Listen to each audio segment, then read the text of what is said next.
Hello. Welcome, everyone. I'm so glad you're here. I'm Jennifer, and it's Friday. It's Friday of graduation week, so this is a welcome break from the chaos that is around me. Welcome, I'm glad you're here. I have a special guest today. Today is Tag Team Techniques with Gina. Mike, can you bring Gina in? I'm not going to waste any time. I'm bringing her in because that's why you're all here anyways. Hey! There she is. How are you? There she is. I'm okay. I'm missing you. I saw you a couple weeks ago, but I miss you already. I miss you too. It wasn't long enough. No, it wasn't. In the comments, let me know if one of us, the volume needs to be bumped up or down. Just leave a comment and Mike will try his best to adjust. So do you want to tell everybody what we're doing today, or should I introduce who's here in my craft room with me? I think you should do that first. Priority. So I want to introduce you to Peggy. This is my mother-in-law, and she's a crafter now. Yes, I am. Yes. So she met Gina before, but Peggy is here for Colin's graduation, and she has turned into a card maker. Yes. So she gets to watch our video today, and then she gets to help me make a bunch of graduation cards. What a treat. Yes. So I just wanted to introduce Peggy. Nice to meet you. So good to see you, Peggy. Thank you. She has headphones on and is sitting and watching. Do you want to say hi to the graduate? Yeah, of course. Oh yeah, it's Gina. He can't hear you, but you can say hi. Look how tall he is. I made that. Look at that. He's really short. I'm kneeling down right now. The camera's at a 5-foot level. He's all done. He's all done with school. Tell him I said congratulations. She said Okay. Congratulations. I know he can't. So those are my visitors today. So I just want to introduce. Anyway, do you want to tell I just have Tom in the dead space today. Yeah, I've got Mike in our dead space, but actually Mike disappeared, so I don't even have him. Why don't you tell everybody what is going on today, what we're doing? Well, today we are going to be playing with pigment ink. Now, I know that the little graphic said white pigment ink, but at the last minute we decided we also wanted to show you ivory pigment ink because there are so many fun techniques that you can do with both white and ivory pigment ink other than just Stampin' White or ivory. So Jennifer, I just want to point out, Jennifer is showing you the white and the ivory pigment ink, but Jennifer has our ivory pigment ink from like 1 million years ago when it first came out, and they changed the color of the sponge, not the ink. So if you have that old color sponge, yours looks like that. If you have the new color sponge, it's going to look like this one right here on my overhead. You can see right here. Tom, can you switch to the overhead? Yeah, see, it's going to look a little bit more like that. Yeah, but the ink itself is the same. The only difference is the sponge that is inside there. So It's not going to be a different color. So either one that you have is going to work the same way. But it is our white and ivory pigment ink that we're going to feature today. It comes in ink pads, it comes in cute little ink cubes, and it also comes in re-inkers. And so there are just so many fun things that you can do with this stuff. And I know pigment ink can be a little bit intimidating to some people because it doesn't dry very quickly. So Jennifer and I are going to show you a bunch of things and answer any questions that you have about white pigment ink, and we'll answer the best that we can. Yes. And we each have 3 techniques that we're going to share. We're going to tag team through them. And then we both have a tip that we're going to share. So we have a lot to share today. So Gina is offering 20% off these 2 pigment inks and the mini cubes, and the full pads, the mini cubes, and the re-inkers. So if you don't have one of these pigment inks, you need to, this is a great opportunity to try it out. Also, in the information and the code for that is in the description below. Also in the description below is information on a free stamp set that you get if you spend $75. And it's a great stamp set. Do you have that stamp set, Jennifer? I don't have it. Okay, I don't have one either, but it's so pretty. You can see it on the website for sure. Mike can pull it up. Do you have the picture of that stamp set ready? Yeah. I gave it to him. He can put it on the screen. There it is. I love those fonts. Yeah, I love them too. Well That's done. so fun. That's such an easy one too, to do like a flip it and go kind of card where it almost makes like a square wreath on your card. There's just so many things you can do with it. I love that one too. We always keep that second incentive a secret until we run out of the first one, and then we put it up. So it's kind of fun for people to actually get to see what that looks like. Yeah, because you had a different incentive free stamp earlier in the month. Yes. So if somebody placed an order before, now there's a new one available. Yeah, Very, so fun. very good. That makes it more fun to shop, right? So all Absolutely. that information is in the description below. Do you want to go ahead and start? Do you want me to go first? Well, yeah, you're the queen. You need to go first. How's that? All right, I'll go first. Now, one thing that I want to remind everybody is that you may have seen these techniques scattered about both Jennifer's YouTube channel and my YouTube channel at different times. We may have done a focus video on a certain one of these techniques. But the purpose of Tag Team Techniques is to kind of make a resource for you where you can find a whole bunch of techniques in one video. So for those of you that have seen these before, just bookmark this video and you'll get them all in one place and it'll be super easy.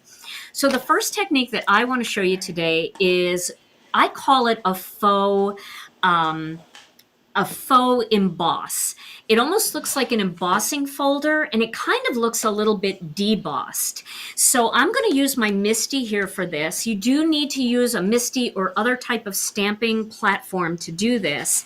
And I am going to use a piece of craft cardstock. Now I know I normally don't hold my MISTI this way, but the stamp set that I'm going to use is very big and it would extend over here on the outside, and I don't want to look for my MISTI corner. So I'm going to use this stamp set. This is the Holiday Tapestry stamp set. One of my favorites. Any stamp like this. You like this one? Oh, yeah. It's a lot of fun. Well, any bold, big background will look really good for this technique.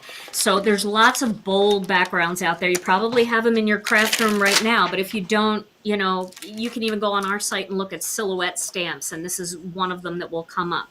But you can see how big this is, and it makes a really good background, very quick and easy. So I'm just gonna drape this over the side here, like this. And then I am going to pick this up with the door of the MISTI. Now, the one thing you want to make sure, just like anytime you're using the MISTI, is that you've got your cardstock flush down here in the corner. And I'm going to use some warm cocoa ink for this. I want to use a shade darker than the cardstock that I'm using for my first impression. It works best if you use coordinating colors. All right. So I'm going to ink this up. And you can stamp this more than once if you want. Nice. I did actually wash this stamp today because I barely wash my stamps, and this thing was caked with color because I use it all the time. All right, and I probably should put my glasses on. So you can see now I've got a pretty decent impression. It looks better with my glasses on now that I can see it. The other thing, Jennifer, I don't know what's going on with my hair today, but I have one hairstyle on the right and one hairstyle on the left. I've got curls going, well, straight over here and curls going over here. I don't know what's going on, but... Darling, you look beautiful. It's Friday, right? So we're almost at the end of the week. Brianne put in the comments a link to your faux embossing video. So if people want to see more ideas for this, it's in the comments there. Excellent. Thank you so much, Brianne. I appreciate that. Okay, so now I'm going to clean this stamp. You definitely want to make sure that you clean the stamp very well because you're going to go back onto this stamp with your white pigment ink, but you don't want to move it. So don't take it off to clean it. Just use something like the tidy towel, or if you have the stamp chamois, whatever you use to clean your stamps, just make sure that you clean it real well so you don't get it all over your white ink pad. And now I'm going to do something else. In my first video, I didn't do this, and I struggle bust a little bit. So I think this is going to help everybody who maybe struggled a little bit with my first video. I do a lot of videos. Well, I do tons of videos live, and I never really know what I'm going to do. And a lot of times, It shows. So I'm gonna put a little tape on the you're back so here, smart. and I am going to create a tiny little layer, super small, like this. You can see it's almost like a 1/8 of an inch. You could even go smaller than that if you think that this is too wide. But this is going to allow me to shift my design without having to shift my design or think about how to shift my cardstock. It just moved it the right amount for this technique. Now I'm going to use I'm going to use ivory for this. We'll see how it looks. The thing about this is it doesn't look that great the first pass, so don't get frustrated.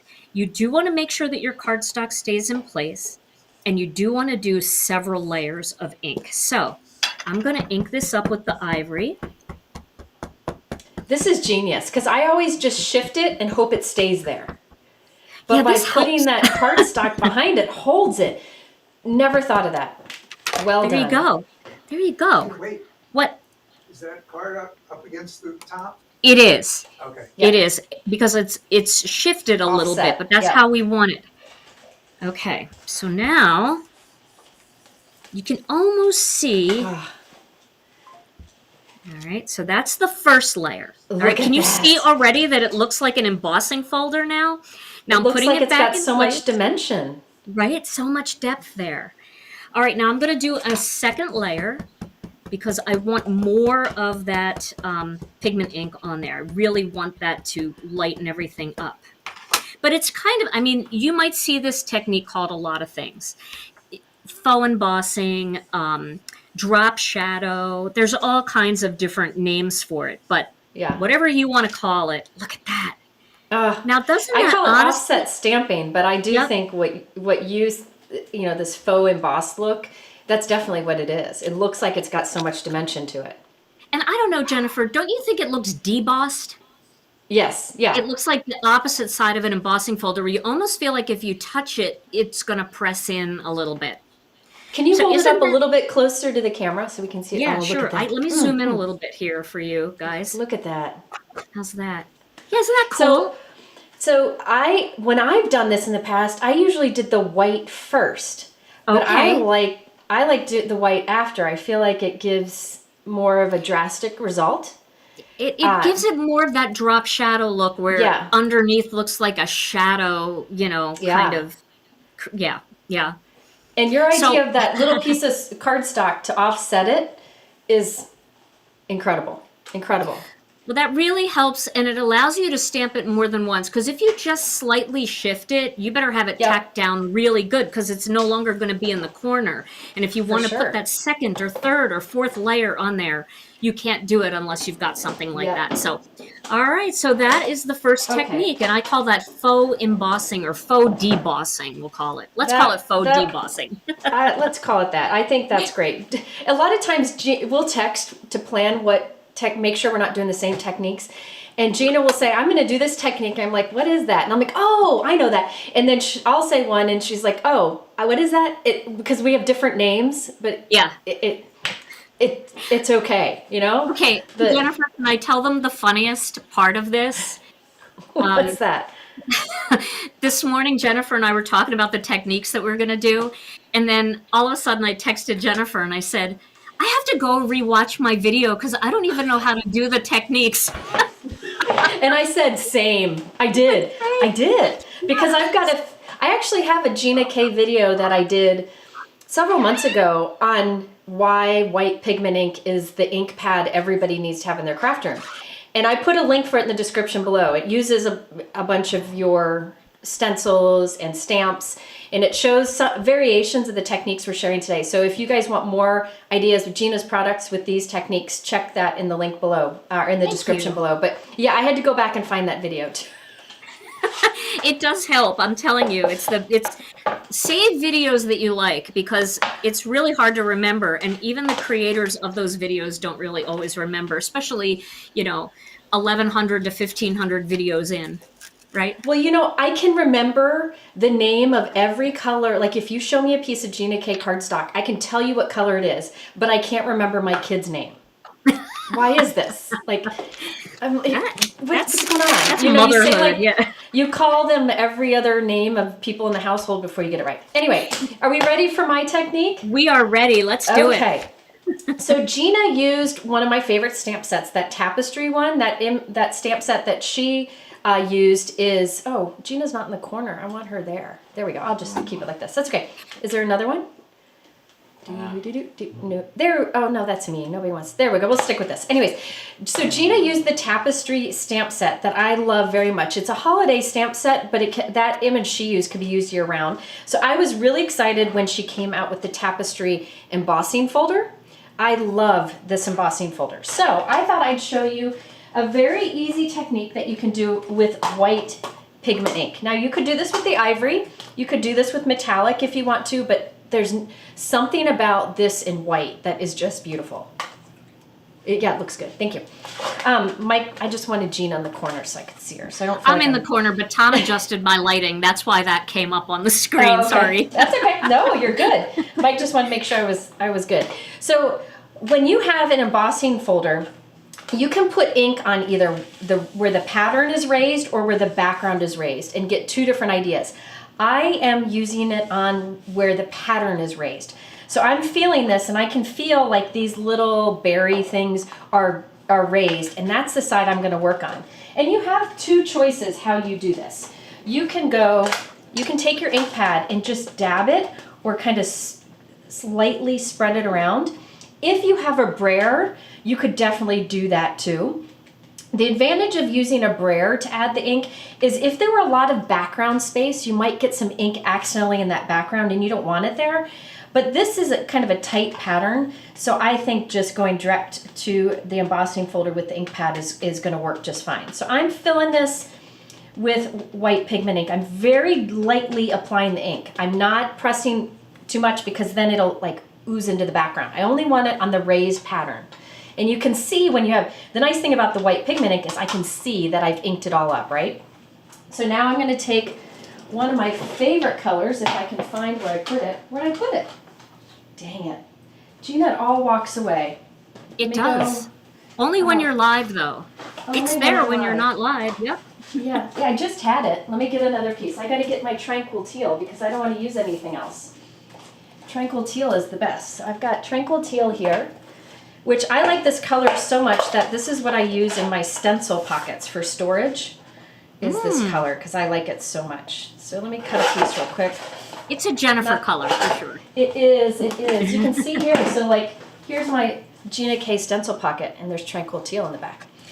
Okay, so I'm going to take this and lay a piece of cardstock in there, and I'll close it on it when I'm ready. But first I need to get my Intri-Cut set up. And if you've never used the Intri-Cut, it's got the dials on the side, which make it really easy to figure out. No sandwiches needed. I have it set to 2D emboss, and I have the two plates that you use with it. So now I'm ready. I'm going to take this and I'll close it on there and try not to let it shift, right? And then I'll put my other plate on top and crank it through, and this goes through like butter. And what will happen is that white pigment ink that we put on the raised areas will press into our cardstock, and you can see the white it leaves behind. So it just gives a little more oomph to the inking that we did, or the impression. It makes it stand out more. Now if you want to, let me put a little bit of, let me put a little bit of a temporary, or just a little bit of tape, not a lot, a little tape runner back there. I'm going to put it back in. I can kind of feel it pop in, and let's do it one more time, just to transfer more ink. So you could do this with other inks, but there is just something really, really pretty about the white. And remember, I mentioned you can put it on either side of the embossing folder. It just gives you a different look. I'm just so blown away that you just lined that up so perfectly. It kind of pops in. You know, the pattern is already there, so it just pops in. And look at that. Isn't that fun? And it's just, so this is what the pattern looks like, right? But we've pressed white ink into the background. Deanna just said she placed her first order with Gina K. Deanna, I am so sorry. Welcome to the slippery slope. Thank you so much. It's a slippery slope. Now, you could leave this as is, but I just want to show one more thing before it's Gina's turn again. If I can find my ink stand, I don't know where it is. It's going to be magic. I know it. I know it's going to be magic. You know what's fun about this too, Jennifer, while you're looking for your ink? I love the idea that you're showing people how to use the opposite side of that embossing folder, because most people use the raised part as the design. And this is again, we're like on deboss right now. I love it. So this is like, it's debossed. But you could do the other side. If you put ink on the inside, the other side, or the other flap of the embossing folder, the background would be white. And then like the leaves and stuff would stay that true color. But another thing that I like to do, and this is just an added thing you can do, I'll do it on half so you can see the difference. I've got a brayer, and I have that tranquil teal, which is the same color. It's gonna go on darker for a great tone on tone look. But you can roll this over it and look at how it makes it adds to it, because over here you have the cardstock color in white ink. Here you have the cardstock color, white ink, and then that darker color you put on top. That is so you gorgeous. can do it either way. And you can do this with any embossing folder. It works with 3D embossing folders, 2D embossing folders. It works with different inks, but white pigment ink, just perfect for it. So that's my first technique. Ah, I love it. I really do. I love it. Oldie and, but goodie. I'm just like looking at that, and even the way that you applied the ink, there's some shading in there in the background that would make me, as a crafter who maybe hadn't seen this technique, thinking, how did you do that? Like, how did you get the background to have that little bit of shading where it's a little lighter in some parts, a little darker in other parts? And it really makes that white pop. Where on the other side, the white still looks really good, but when you go over it with that ink, that's dazzling. I love that. Beautiful. For sure. You know what this looks really good with also is your Swiss dots embossing folder, because you get those white dots with the little halo of the cardstock color, and then you can have dark color around it. Love that folder too. That's very cool. Cool idea. So there you go. Number 2. It's your turn again. Okay, so I'm trying to decide which one to do next. I think I'm going to stick with the same format here that we just did, and I'm going to show you something that you can do here with a stencil. So let me get my glasses on so I can see the name of the stencil.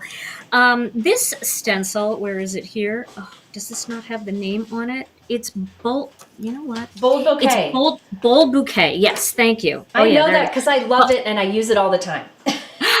Okay, so this is, you can get a very similar look that you got with a stamp with a stencil. So I'm just going to do this. Actually, I'm just going to grab a little piece of cardstock here, put this down, and then I'm going to use some gray cardstock. Now, this is a light gray. Is this the color I want to use? No, I want to go even lighter than that. I'll use this here. This is our soft stone cardstock. It's a very light gray. Yeah. I know Peggy loves Moonlit Fog, and if I had known that earlier, I would have planned for Moonlit Fog, but I had already tried out my color combinations, so I knew this was going to work. The stone is beautiful. The soft stone is gorgeous. It is. Now, I'm going to put a little bit of tape right there just to hold it down, and then I'm going to place my stencil on here. So I've got a good portion of the stencil over this piece of soft stone. Now, I know this is kind of a jagged piece of cardstock. It was just a scrap that I found. In fact, it's my last piece, so I need to get some more. But I thought, you know, once you do all of this work, then you can always go back and cut it out with one of the master layouts dies to get a decorative edge, whatever you want to do. So I'm going to go a shade darker, and I'm going to use some soft stone ink. And I'm going to use Brianne's ink stand like I do in every video. Yeah, same. And then I'm going to, I know you were looking for yours. I'm going to use a blending brush, and I'm going to blend some soft stone ink onto this stencil. So I'm just going to create a light shading. And this is kind of a cool look by itself. Tone on tone stenciling, tone on tone inking. It's all really beautiful. But we're going to do something very similar with this that we did with the stamp, because you can create a really neat look, and it almost has a sheen to it when it's done. So you can see I'm not doing any specific shading. Yeah. I'm just getting that color on there, just like that. So, Okay. Gina, somebody had a good question. Who was it? Sabrina asked, is white ink always pigment ink? Actually, yes, it is, that I'm aware of. And it's because pigment ink is opaque and dye ink is translucent. So if you had a white dye ink and you would use it on any color that was darker than white, you wouldn't be able to see it because the ink is translucent. So whatever color behind it would show through, and it would make it, you wouldn't be able to see it. Pigment ink has an opaque agent in it. It's almost like a paint in it. Yeah. And that's what makes it take a little longer to dry, but it can be put down onto a color darker than itself. And I believe oxide ink is a type of pigment ink. Yeah, it's now got both pigment and dye ink properties. So right. So they take a little longer to dry. And if you are having trouble in your area, getting it to dry completely, you can always heat set it. I tend to heat set it anyway, just to be safe so it doesn't rub off. All right, so I will say real quick, years ago, Hero Arts had a white dye ink pad and a white pigment ink, but the dye wasn't intended to give like a bright white. It was just supposed to give like a soft white to it. Like that a was haze? crisper. Yeah, it was like a haze that would stamp crisper than a white pigment ink. But I don't think they have that anymore. But if you see a white dye ink on the market, it's not opaque. It's just it would be softer. translucent. Yeah. So it would kind of do a haze. But if you want that, something that's actually going to cover color, then you definitely need to go with pigment. Mm-hmm. Yep. Okay, so now I have this stenciled here. Now what I'm going to do, and it's pretty easy to see, I'm just going to line it up so it's just a little bit shifted. There you go. And once it looks pretty good, where it's like shifted somewhat evenly all around, and it doesn't have to be perfect, but that looks pretty good, I'm going to tape it down once again. And then instead of using a blending brush, I am going to use one of the sponge daubers.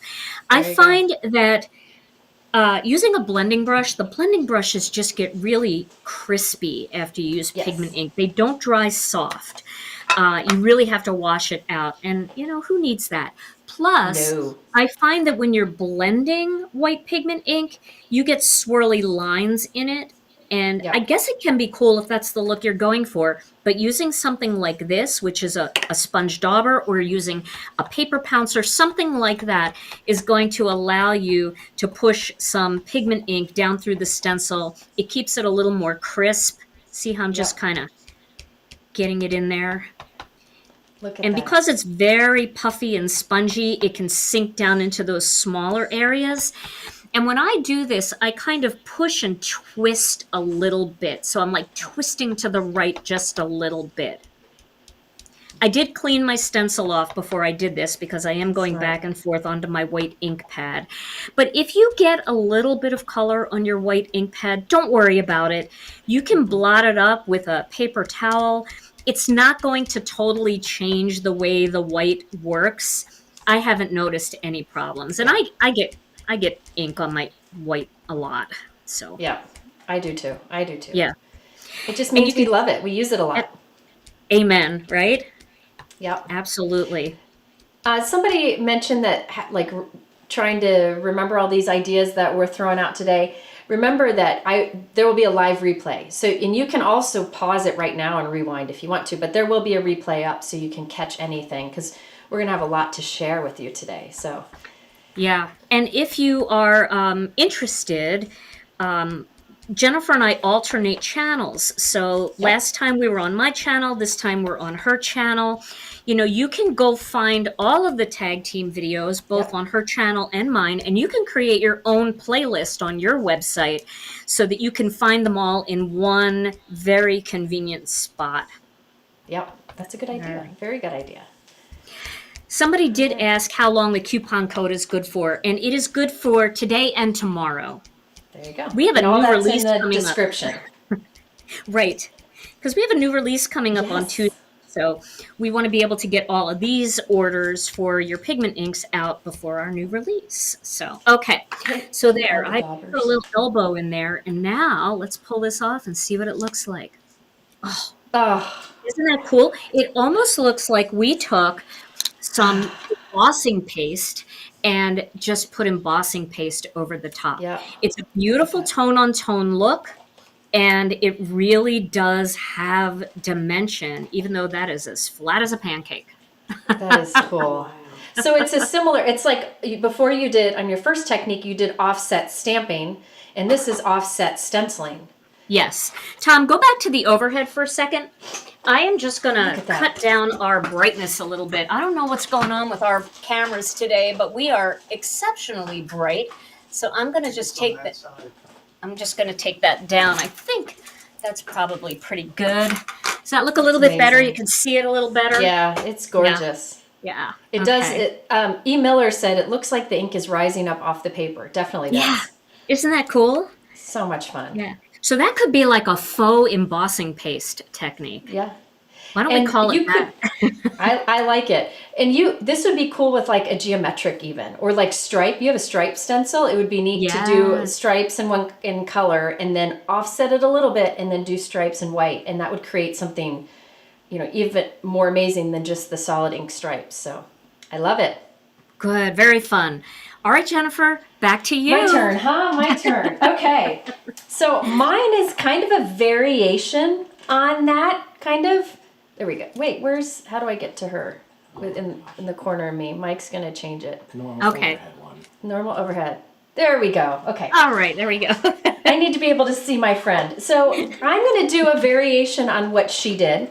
So we're going to do colored ink and white pigment ink together, but not offsetting. We're going to just do layering. And this is a great way to use your layering stencils or two stencils that you could layer together. So I know it is beautiful outside, but I'm going to use the Heartfelt Snowflake, not the Heart Fake Snow Heartfelt.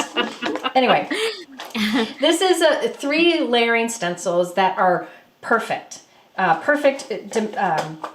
Look at that. Can you kind of see the snowflake? And it's nice. You can do it centered, offset, whatever you want. Now, I have not tried this technique with this stencil set, but we're gonna give it a whirl and see what happens. So I'm gonna start with, let's think here. I'm gonna start with this one. And we're gonna just do some tone-on-tone inking here. So let me get my blending brush. I'm going to use, this is Plum Punch Cardstock, which is one of my favorites. I really like using this. It looks really good with coral colors. It looks really good with like teal colors. I also like that Gina's cardstocks, she has inks that coordinate. So this is Plum Punch ink and Plum Punch cardstock.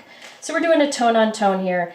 I am not taking much effort to do excellent blending because, we don't want to take up your whole Friday afternoon. And this is a very, very forgiving technique. So I am just putting some plum punch down. Now, here's the thing with cleaning stencils. I don't like to clean stencils. And when I last taught with Gina at Simon Says Create, if I just set my dirty, inky stencil to the side, she would come around and clean it up. So Gina, I'm going to set this here. I'll be right over. I need you to hop over and do some cleaning. Okay. So that was the first stencil. So let's find number 2. I like that these are numbered in the corner.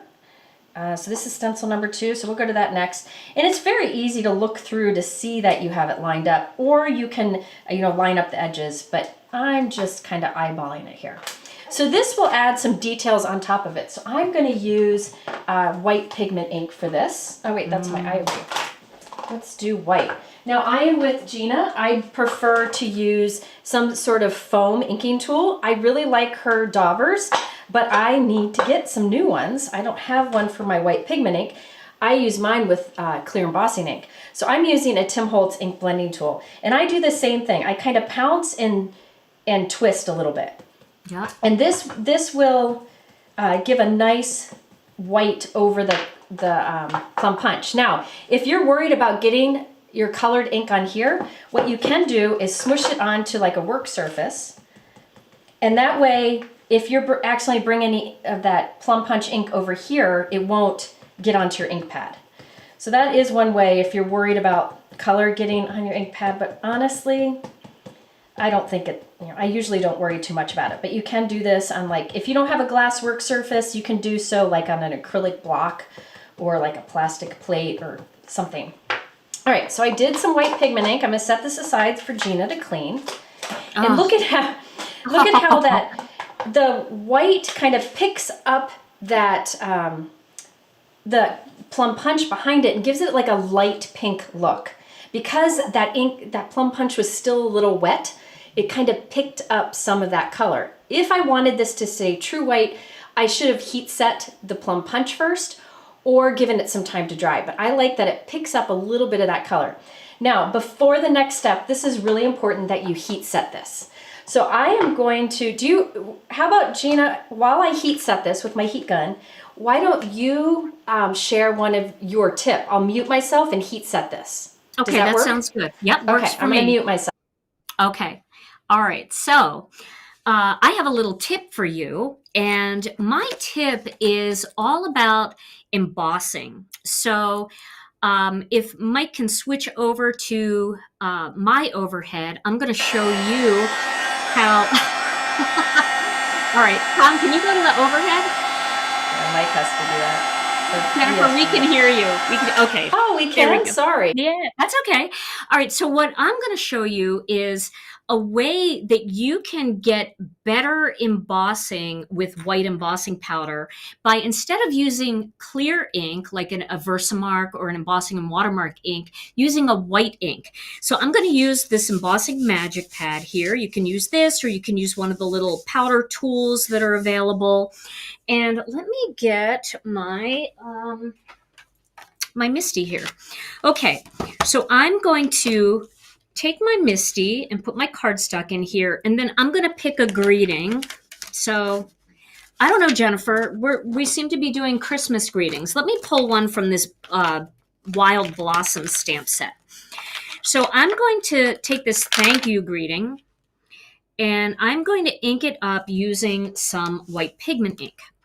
Now, by using the white pigment ink, sometimes, I don't know if this has happened to any of you, but it's happened to me many times where I might not get the perfect impression with my embossing ink, and then when I go over it with the white embossing powder, there's like little missing spots.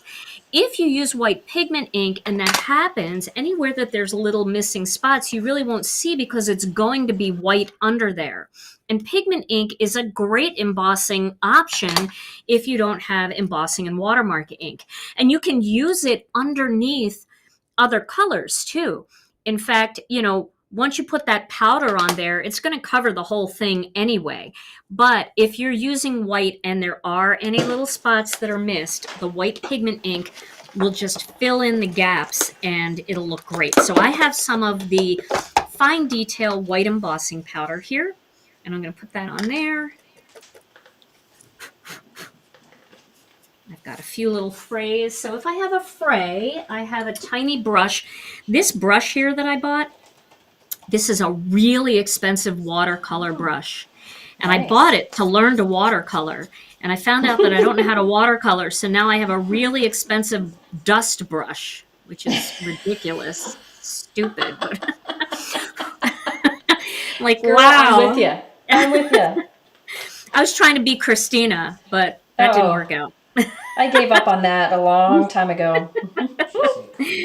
So now I've got the most expensive dust brush in the world. You really don't need one this expensive, but it's really tiny and it works. Now you can see I've got good embossing powder on there. I'm going to use my heat tool. Maybe my heat tool isn't quite as loud, or it's not close to my microphone. But I'm going to go ahead and emboss this. And anywhere that embossing powder didn't cover perfectly, I'm going to get still a beautiful smooth white look. I'm going to try to zoom in as close as I can so you can see how crisp that looks. Nice. Can you see there's like nothing missing there? There might be something missing, but I wouldn't know it because the white is kind of filling in the little gaps there. So that's my tip. Whenever you're using white embossing powder, especially on something like a greeting, use your white pigment ink as the first layer of color or as your ink pad of choice, and it'll fill in all the little gaps. All Excellent. right. And my another tip on top of that is if you try any of these techniques and you find you're not getting as good of results, you might need to re-ink your ink pad. White pigment ink, I recommend if you buy an ink pad to go ahead and get the re-inker. The juicier that ink pad is all the time, the better you'll be able to do these techniques. So it's one of those that does need re-inking. So, okay, so mine's dry. Let me come back to this. So we have that white ink on top of the plum punch. Now I'm coming in with the third stencil and I'll lay that down and it's easy to line up. I love this set. So now, if you look through the holes, some of the places that I'm gonna go back to plum punch. Some of the places you'll get, actually I might change it. I think I'm gonna change the color. But some of the openings will overlap with the white ink and some will overlap with the plum punch in the background. So it's gonna look like we did more colors than we did. But I'm gonna switch to, let's see if I can find it.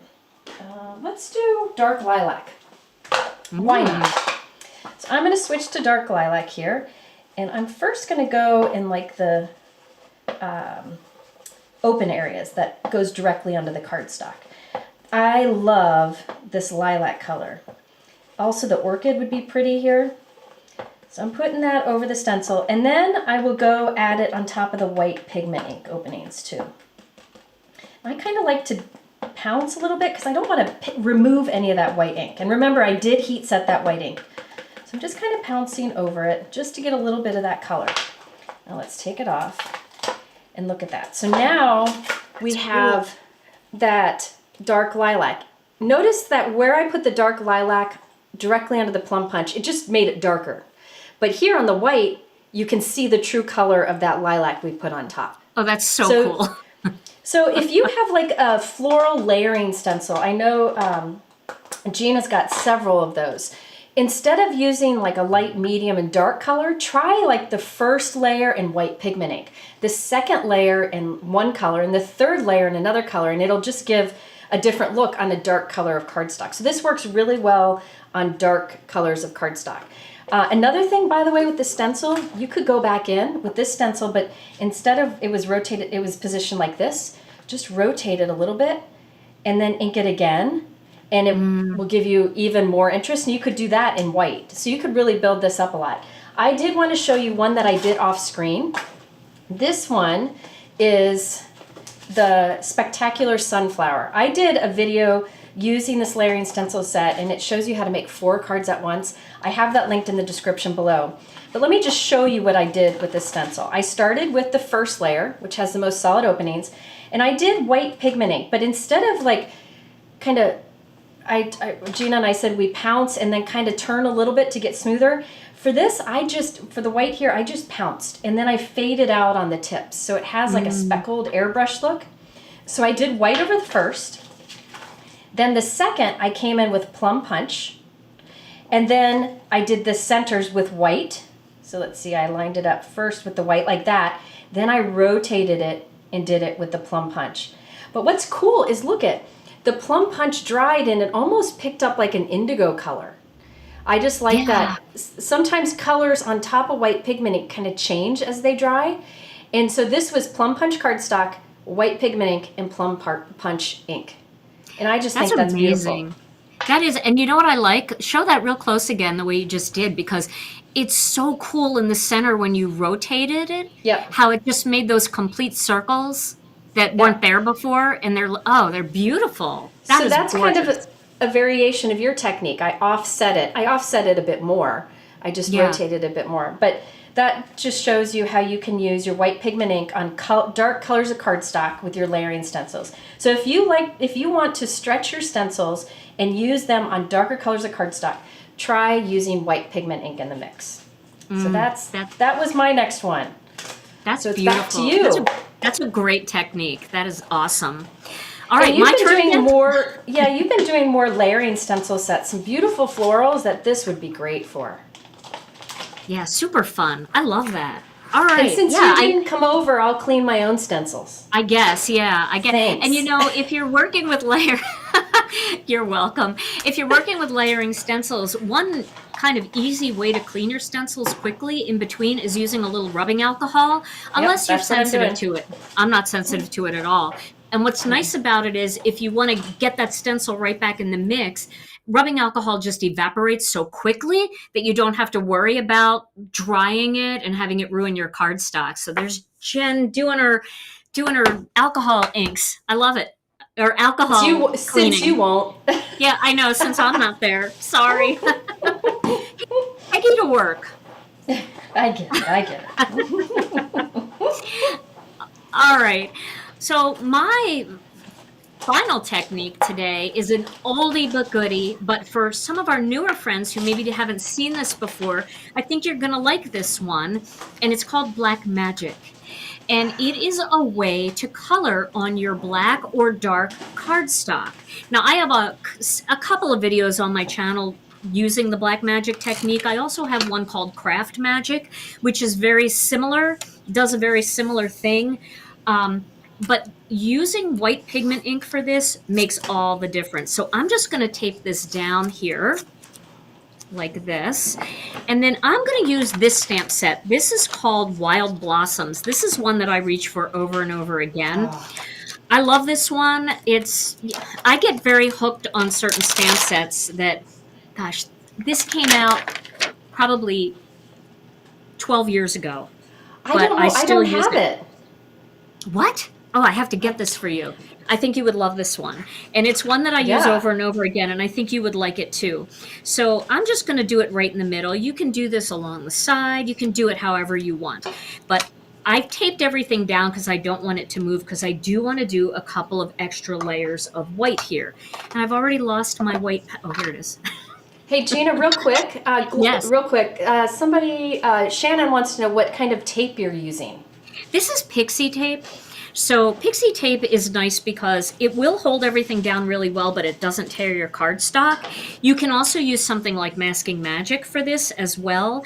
And then behind my cardstock, I just put a little bit of the Gina K Designs Adhesive Dot Runner, because that will just rub off the cardstock if you don't want it there. It'll rub off your MISTI. However, if you put it between two pieces of cardstock and you leave it there for a little bit, it becomes permanent and it will never come apart.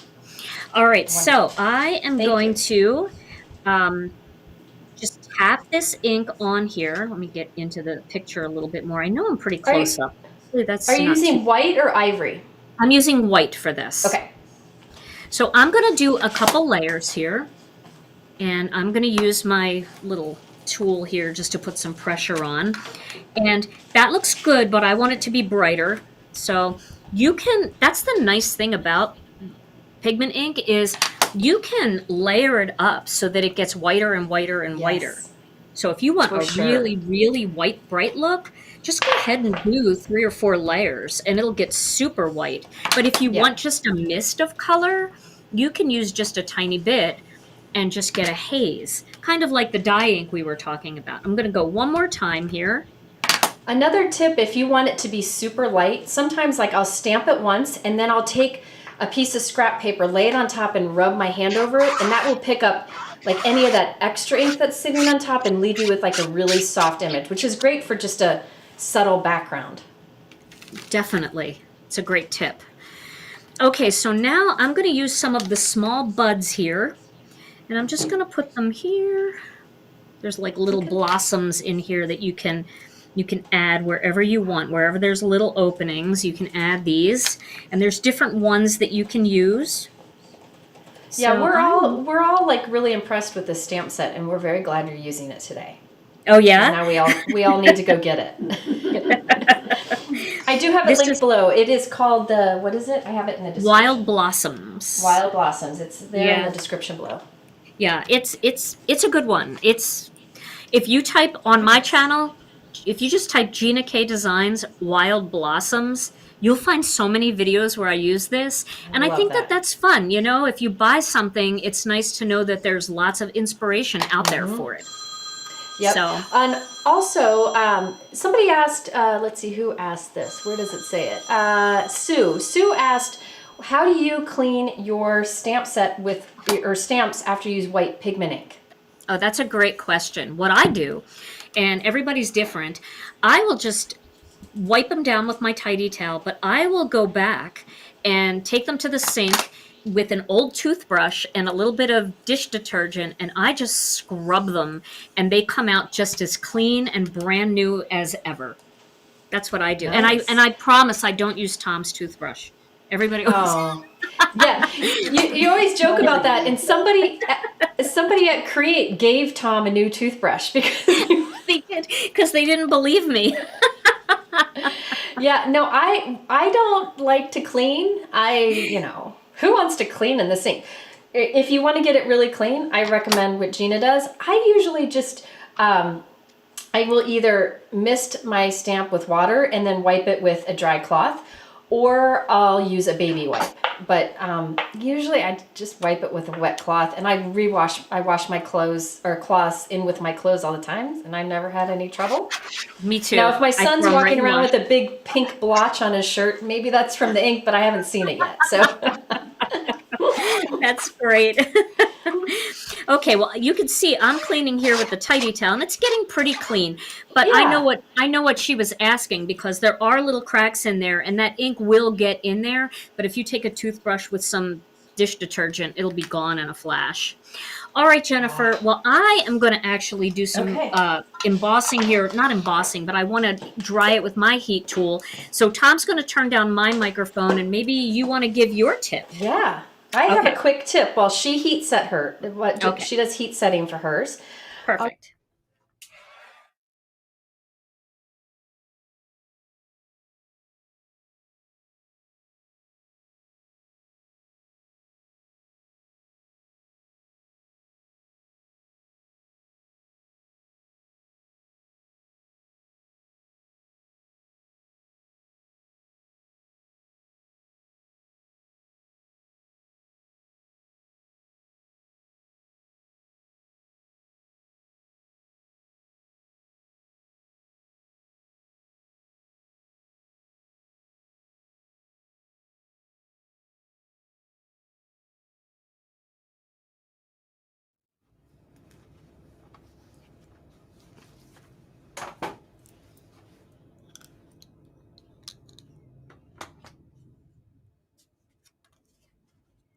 Oh, I'm muted. I'm sorry. I was muted that whole time. I'm so sorry. Let me do it again. Brianne just texted me. I Oh, don't do know it how I again. got Yeah. muted. I'm gonna thought do it that again. I couldn't. I'm sorry. I thought I couldn't hear you because No. mine got down. No, it's my fault. I didn't see it. Thank you, Brianne. She texted me. So let me show you again. This is one of the easiest ways to do splatter or spatter, whatever you want to call it. You put down your pigment ink onto your glass work surface or onto a piece of acetate or some kind of packaging that you want to recycle. Press your white pigment ink down, spray it with a little bit of water, and then mix it up. And then you have a great way to do splatter or spatter on your card. Now, if you want, this will give you bright white. If you want it to be like a softer, more subtle white, use less ink and more water. So white pigment ink is great for doing, like this would be great for a galaxy or just fun splatter on any card. Sometimes you're putting like a die cut flower together and adding this adds some interest. Yeah, I am so sorry. I muted myself. Betsy was going to text me too. Everybody's going to text me. So that's my little tip while Gina dries hers. Now, this is something you can do with dye inks too. But the nice thing about the white is it's a pigment ink. And as she mentioned, pigment inks are opaque. So they kind of sit on top of the color. So you can see how you can see the bright white, even though I used a dark cardstock behind it. So if you want a quick splatter, no need to get anything fancy. You can just use your white pigment ink. So That's there we go. That was awesome. my bonus tip. That is great. I love that tip. And also, if you go with the ivory, you can get a softer version of that, but it's sure. still opaque. So it wouldn't hurt to have options like that. Maybe on some of your autumny cards, you want to go with a little bit of a warmer spatter or splatter. Why don't we know which one to say? Well, apparently most of us say splatter, but then there were people on videos, I don't think it was on mine, but other people's videos saying it's not splatter, it's spatter. And so splatter, Yeah. spatter, tomato, tomato. Yeah, I think I've been saying it wrong. I don't think I've been saying either one of those things. So What do you call it? I don't do it because I Okay. didn't know how to do it. Now I do. So Well, there you go. I'm going to There start you go. doing it. How's that? Wonderful. And I'm so sorry I was muted. I apologize. Well, it's not a big deal. We got to see it twice. And, There we you go. know, I think I actually have done the technique before, but I always used white acrylic paint. And Yeah. it's so nice to not have to use something that you can't use for other things. So for those of you that have storage issues or, you know, you Yeah. just want to have one thing that's multifaceted, that's great. And All I right, well, keep my white pigment ink in the drawer right here with my black inks, like the things I use all the time. So it's just quick to grab. You know, it's just such a good ink to have. So. Absolutely. Yeah. Okay. So here is my finished, my dried thing. And you can see I'm rubbing my fingers all over it and it's not moving at all. So it's pretty well dry. Let me zoom in here. Now I probably need the brighter because I had it was nice and bright before. And now I toned it down a bit. But It's okay. this technique is a great technique for using some of those brighter colored Prismacolor pencils. So I'm going to use this one here. This is in honor of Jennifer. It's light aqua. And I'm just going to show you how pretty it is to color. Now, you know, this would be hard to get bright, vibrant color on black cardstock. But when you start coloring over the white pigment ink, it makes that color really pop. So I don't know how well this is coming through or if I need to turn my brightness back up again. Let me know if you can't see this. I think it looks great. You can see Okay. that kind of teal colored glow. Yes, yes. And by heat setting it first, you know, you're less apt to smear it with your hand as you go over it. Plus, you do want it to be dry so that the colored pencil doesn't move it all around. So you can see here I'm getting some nice bright color on there. Just brush that away. You see that? I hope that's clear Look at that. enough. That's Now I'm going to gorgeous. just do a couple of these leaves. Here I have a light green, and I'm going to do, this is called light green, and I'm going to do light green on here.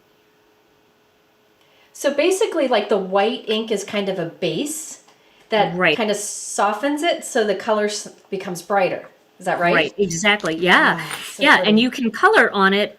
You know, you would not be able to get this bright, vibrant color. Well, first of all, you wouldn't even be able to see it to get the vibrant Yeah, color. that's true. Now I'm going to grab another Wow. pencil here. This is a little bit of grass green. I'm going to color this down at the bottom here, just like this. Ooh, it's going to make it Just- look dimensional. Yeah, it gives it a little bit of dimension, but I do want to show you that although you need to kind of work quickly, you can actually use a little bit of Gamsol over this. You do want to work Oh. quickly. You don't want to like really put a lot of pressure on it, but if you want to just use a little bit of Gamsol, and that's what I have in here. Gamsol, if you're new to Gamsol, it's an odorless mineral spirits that's made for art, not the kind that you buy at Home Depot. You want to definitely get this. It's just not, it's not dangerous for you to have in your craft room. The other stuff you really need to use outside. Oh. But I'm just Real going to quick, Gina, do you sell Gamsol on your site? No, we don't. No, okay. We Okay, don't. let's see. I think Simon does. I think they do. Let me see if I can find it because Yeah. I know somebody will want to know. Yeah. Yeah, I think Mike's Simon adding does. it. Oh, good. Yeah, if you guys haven't seen coloring with Gamsol and colored pencils, go to Gina's YouTube channel and search on Gamsol. Oh my goodness. She is It's so so good fun. at it. And Well, it's so thank much. you. I find it easier than like alcohol markers, but I often just forget. But, Yeah. you know, Yeah. Well, and I think that, you know, you're very good at alcohol markers, and I'm not that good at alcohol markers. So this is kind of like my lean. I lean on Gamsol a lot because it makes you look like an artist even when you aren't. yeah. I love that. Somebody asked, could you use alcohol markers here instead of pencils? You know, it doesn't really work. Alcohol markers just seem too wet. They soak And in. it seems to just like, yeah, like it just soaks in and it just dissipates everything. It gets rid of all the white. But can you see that that little bit of Gamsol, Look at that. as long as I don't Blends go it. too crazy, it does give you that little bit of shading down near the bottom too. So Nice. this is a way to do that. And if you ever do get like any pigment ink anywhere you don't want it, you can always use, and Jennifer, you might want to link this one too, a mono sand eraser, yeah. because that'll just sand those little spots right off and you don't have to worry about them. So don't freak out if you get a little pigment ink somewhere you don't want it. Just sand it off with the mono sand eraser. Everybody should have a mono sand eraser in your craft room. It makes such a difference. I will say I also think everybody needs to have a paper sander, which is you can use in the same way. Yeah. Just something to sand away your little oops. Definitely. So you know what I was thinking? Since this kind of thing takes a while to do, how about you do your final technique and I'll keep coloring and then we'll see how far I got. At least they'll be able to see more of it colored this way. All right, hold on. I'm adding... somebody asked what you were using with the Gamsol. Can you mention that again, the stumps? Yes, we have these on our website. These are called blending stumps. And there are a lot of different blending stumps out there, but the Creative Mark ones are my favorite. So we actually got these in stock for people. And the reason why I like these so much is because they're not as compact. I don't know how to explain it. They're not pressed so hard together that they allow you to actually get Gamsol to get picked up, and I don't know, they're just more absorbent with the Gamsol. Some of them are too hard. So these are like the perfect texture for Gamsol. Because people use blending stumps for other things other than Gamsol. They use it for like moving charcoal around and things like that. So Gotcha. you know, those art people. Those people who are good at that kind of stuff, right? that they know what they're doing, yeah.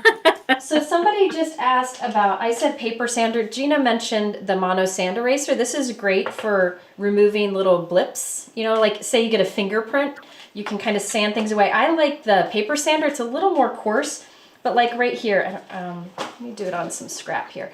Like right here, see there's a little bit of white. I can just gently sand that off and nobody will ever know. Just takes a couple of minutes back and forth. So like if I get a soft little fingerprint, you can kind of sand a color away. So this is the paper sander that I use, but both of them are great. Of course, now everybody knows. Yeah, they are. What? And Now everybody knows. No, everybody knows what? everybody knows the secret. Oh, the secret. There we go. Okay. Well, let me go ahead while she... Go ahead. Jennifer, I just want to tell them one more thing about that paper sander and also the mono sand eraser. Sometimes if you're struggling a little bit and you're trying to get rid of something and you're kind of going back and forth and back and forth and back and forth and it doesn't seem to be doing anything and your paper is starting to get thinner, what you really need to do is you need to go in one direction a little bit and then in the opposite direction a little bit and then go back and forth. And that will get rid of it quicker without putting a hole in your paper. So I just wanted to mention that. Good point. Good point. Well, I have my third and final technique that I'll do while you can also watch Gina do her magic. Man, that's gorgeous. And I'm so glad she knows my address because she's going to send me that card. Anyway, so I wanted to mention that you can use white pigment ink for resists. So what I have here is, I already did this off screen. I took the Gina K Petite Flourish, which is a beautiful background stamp. And this is blue denim cardstock from Gina. I stamped the Petite Flourish with clear embossing ink.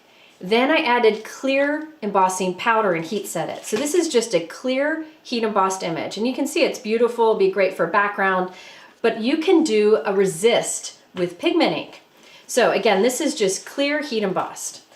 I'm gonna take this, you could use as any stencil. I just grabbed this one. This is the thick brush from Gina. This is an older one too.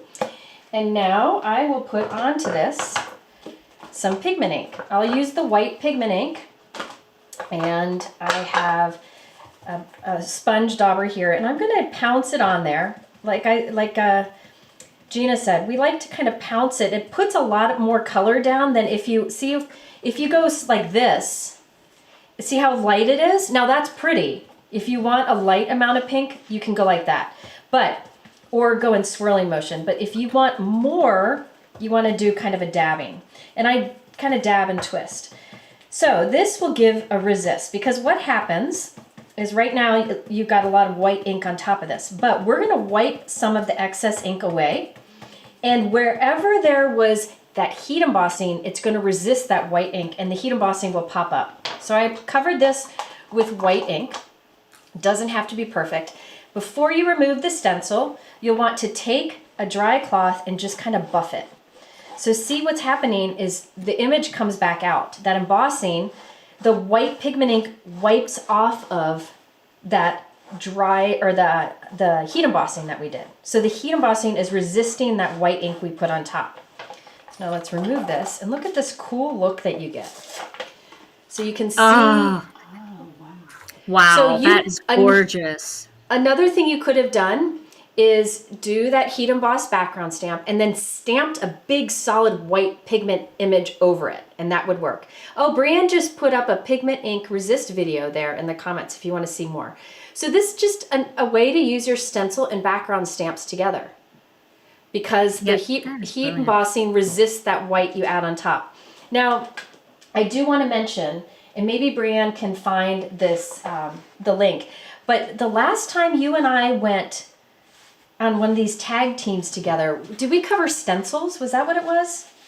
Our last tag team? Yes, I think it was. It was either the last one or the one before that. So And it could in be that- on my channel.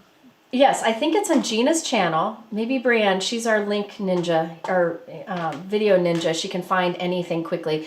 Maybe she'll put it in the comments. But the last time we did a tag team video, it was on Gina's channel, but I showed how you can stamp with white ink and it resists ink you put on top. So that is another way to use pigment ink. So go watch that too if you want more ways to use white pigment ink. And my friend Callie just said, Peggy's loving this. I can hear her oohs and ahs. Yes. Oh no.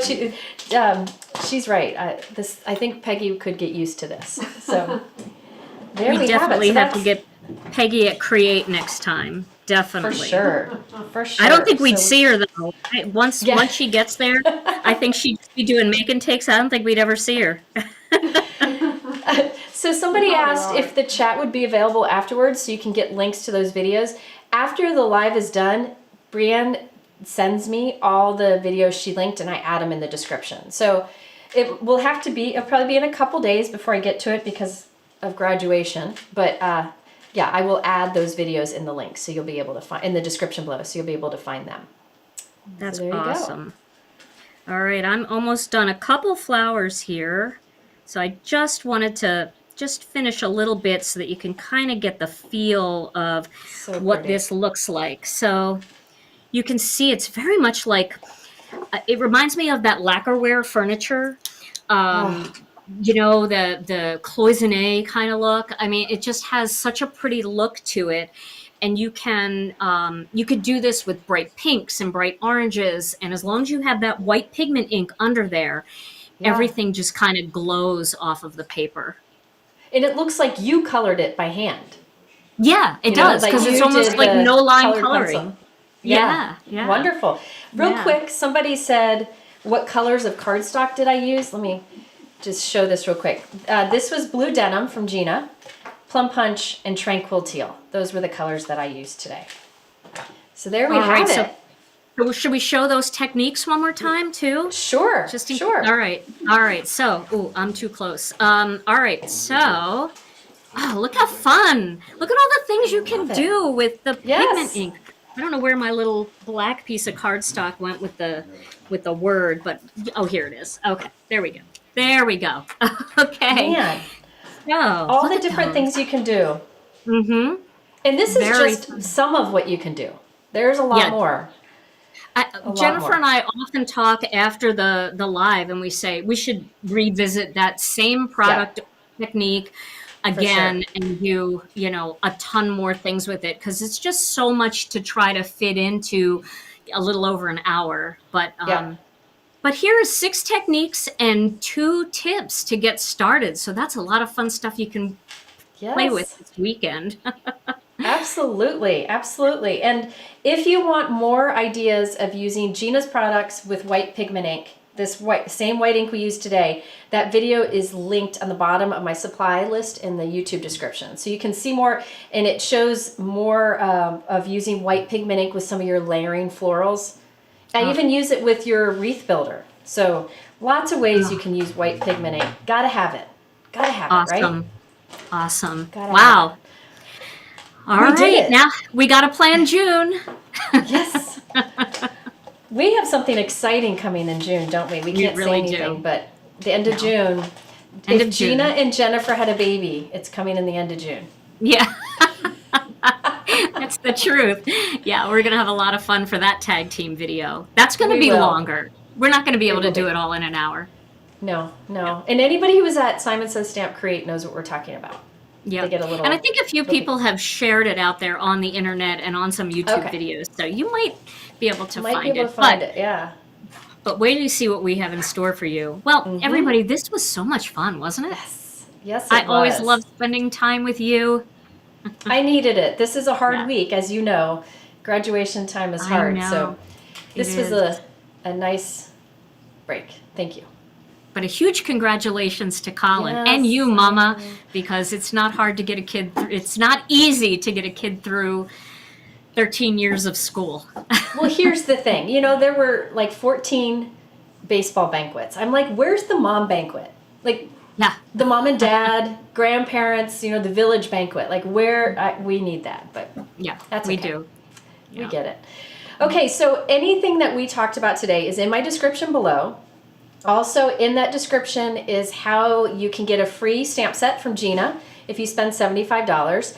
Also a discount code on the white and ivory pigment ink and re-inkers that we used today. So 20% off that is in the description below. So I hope you will all try this weekend. I hope that you all get some time to craft. Hey, it's a nice long weekend here in the U.S., so Yeah, it is. It is. Yeah. So Real I'm going to be making 9 million graduation cards. all right, Peggy's getting called into action because she's going to She have to is. make half of those. Yes, she is. I'm ready. Well, thank you, Gina, and thank you all for being here. We absolutely love doing this and love having you here. So Yes, absolutely. And thank you, Jennifer, for having me. And we'll see you on my Yes. channel next time. yes, so in June, tag team video will be on Gina's channel, and we'll share it on social media. So we hope to see you there. Yeah. I guess that's it. Thank you all for being here, and I love you, Gina. I love you too. I'll text you soon. I give Sounds it good. maybe 10 minutes. I'll have All a right, bye. I'm good. I'll have a glass of wine for you tonight, okay? Oh, FaceTime me. We'll have it together. All right. Thank you. Thank you, Tom. Have a good one. Bye, all. Bye.